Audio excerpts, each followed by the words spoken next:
Blood relationships.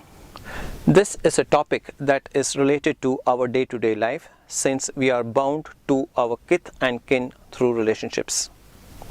In this section, the examiner uses very complex terms and words to explain the simple relationships of our day-to-day life.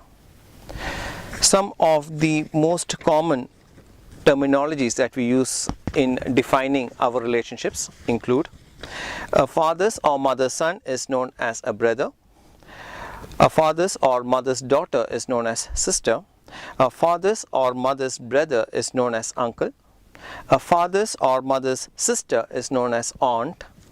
A father's or mother's mother is known as grandmother, while a father's or mother's father is known as grandfather. Similarly, son's wife is known as son-in-law. Husband's or wife's sister is known as sister-in-law.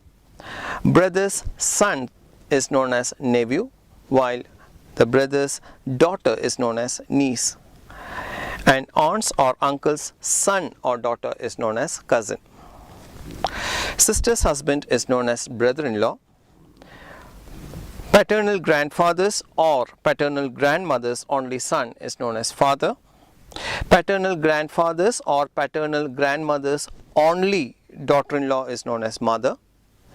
Paternal grandfather's or paternal grandmother's daughter-in-law could be either mother or aunt. Now we come on to some of the basic steps that we need to follow in order to solve the questions on blood relationships. The first step is to choose the two persons between whom a relationship has to be established. The second step is to form clarity on the intermediate relationship that exists between the two individuals or persons. And in the third step, we conclude the relationship directly between the two persons as per the requirements of the question. To have a better clarity, we shall now move on to the examples. I'll just give you a basic example to start with. For example, my father's only child. My father's only child obviously implies me, myself. Similarly, Radha's husband's father-in-law's only daughter. So when we talk about Radha's husband's father-in-law, it implies that the father-in-law is the father of Radha. So husband's father-in-law means that lady's father. So Radha's husband's father-in-law's only daughter implies Radha herself. So that is how you go about resolving or rather solving this particular pattern of questions. Now we shall move on to the specific examples. Introducing a woman, a man said, "Her only brother is the only son of my father." How is the woman related to the man's father? Obviously, the answer is daughter. The second question. Q's mother is the sister of P and daughter of M. S is the daughter of P and sister of T.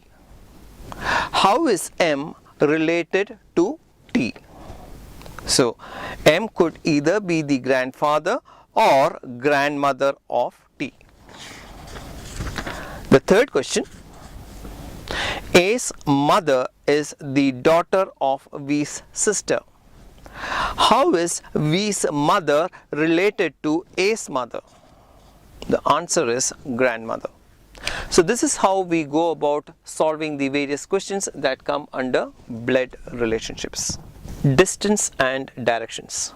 In this section, questions will be asked to understand the direction of movement of an individual or person from the starting point, or to understand the shortest distance between the starting point and the finishing point. Before we go into the specifics of questions, we need to understand the various directions that we need to consider for answering the questions. We normally have 8 directions, that is the north direction, and we have the other opposite, that is the south direction, and at an angle of 90 degrees both to the left and the right we have the east direction as well as the west direction. At an angle of 45 degrees between the north and the east directions we have the northeast direction. At an angle of 45 degrees between the south and the east directions we have the southeast direction. At an angle of 45 degrees between the south and the west directions we have the southwest direction, and at an angle of 45 degrees between the north and the west direction we have the northwest direction. Now facing south, if a person takes a left turn, it is towards the eastern direction, and facing south, if a person takes a right turn, it is towards the western direction. Similarly, if a person is facing west and he or she takes a left turn, it is towards the southern direction or south direction, and if the person takes a right turn, it is towards the northern direction. So that is how we go about with understanding this various concept of directions. Similarly, if a person is facing northwest, a left turn will indicate a southwest direction, and if a person is facing northwest and he or she takes a right turn, he will be facing the northeastern direction. So that is how we go about with answering the various questions based on distance and directions. So for your better clarity or understanding of this question, I think we can have a couple of examples. The first example: town A is located to the west of town B.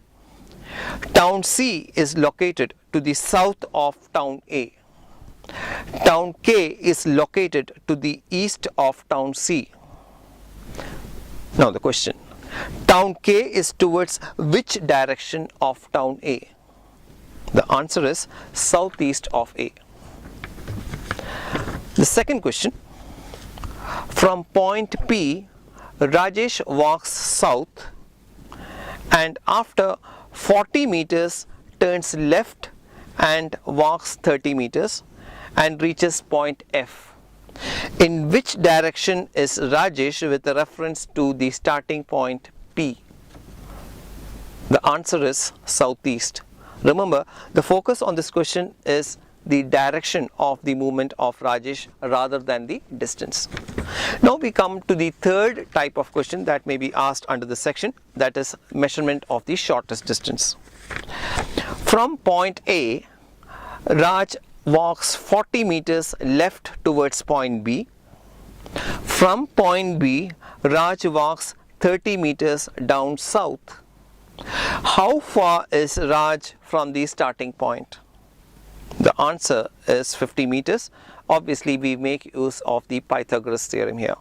So this is how we go about with answering the various questions that are asked based on distance and directions. Thank you.